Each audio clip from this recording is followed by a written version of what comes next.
Hello foodies, আসসালামু আলাইকুম। This is Fora from Fora's healthy cook. আশা করি সবাই ভালো আছেন। আজ আমি আপনাদের জন্য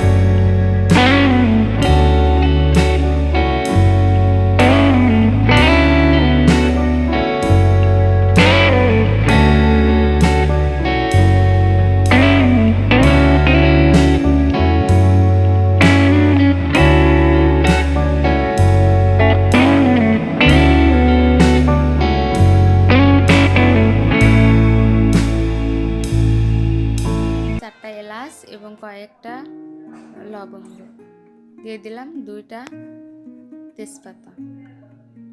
একটু নেড়ে নেব কিছুক্ষণ।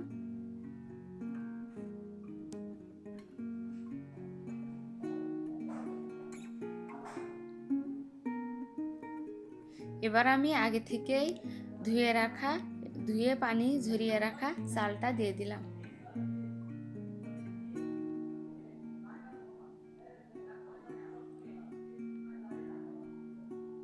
দিয়ে দিচ্ছি লবণ আপনারা পরিমাণ মতো স্বাদ অনুযায়ী দিয়ে দেবেন।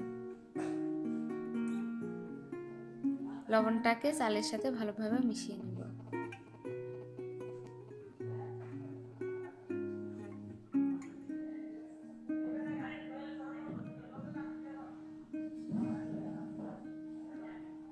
এবার দিয়ে দেব পানি আমি আগেই ফুটিয়ে রেখেছিলাম। এখানে আমি তিন পট চালের জন্য 3 পট পানি রেখেছিলাম।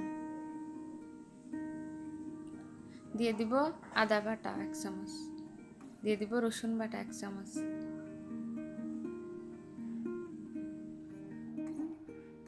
এবার ভালোভাবে মিশিয়ে নেব। মেশানো হয়ে গেছে। এবার অ্যাড করে দিলাম 1/2 কাপ মতো দুধ। এখানে সবথেকে পোলাও রান্নার যে সুস্বাদু হওয়ার সিক্রেট সেটা হচ্ছে দুধ। আমি এখানে তরল দুধ হাফ কাপ নিয়ে তার সাথে 3 টেবিল চামচ গুঁড়া দুধ মিশিয়ে দিয়েছি। এর জন্যই পোলাওটা খেতে খুবই সুস্বাদু হয়। দিয়ে দিলাম কয়েকটি কিশমিশ।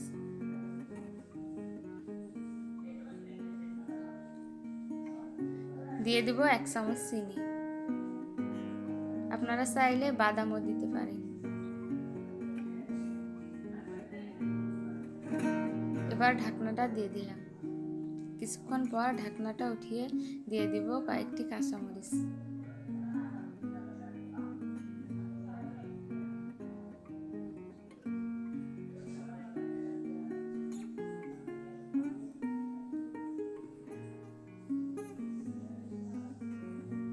পানিটা প্রায় শুকিয়ে এসেছে।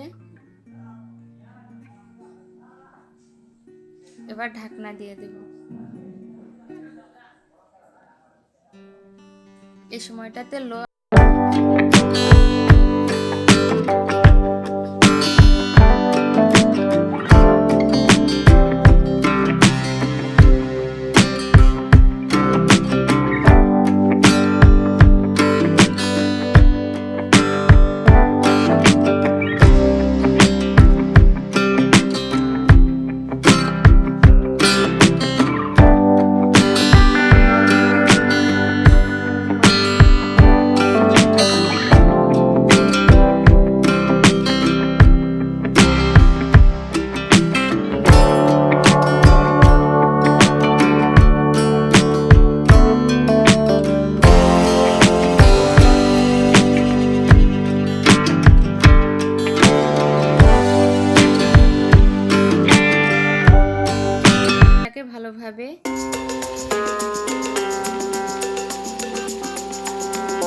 যদি আমার রেসিপিটাকে ভালো লাগে অবশ্যই আমাকে কমেন্ট করবেন। ভিন্ন ভিন্ন ধরনের রেসিপি দেখতে লাইক, কমেন্ট এবং শেয়ার করতে ভুলবেন না। প্লিজ চ্যানেলটাকে সাবস্ক্রাইব করতে ভুলবেন না। সবাই সুস্থ থাকবেন। সবাইকে ধন্যবাদ।